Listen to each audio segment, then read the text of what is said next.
cha với tâm bị chu căn lu theo căn ra sehtan ni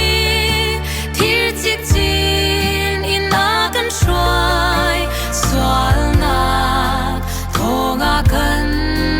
ta to leicung ngaihchiatnak takpum hramnak phun na le adonghnak kan dot big sin manin sehtan ni akan lem cheu to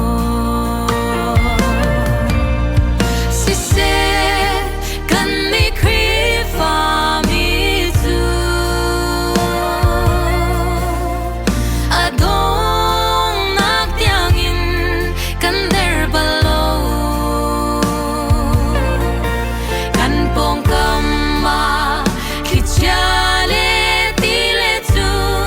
sang man selo akan tteu Pathian fa kan si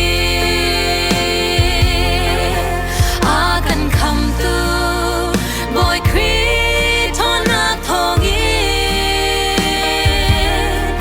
adonghnak ahcun Teitu kan sila Siseh kan mi khrihfa mi tu adonghnak tiangin kan der balo kan pawngkam ahcun sang man selo akan tteu Pathian fa kan si akan kham tu boy khrithonak thongin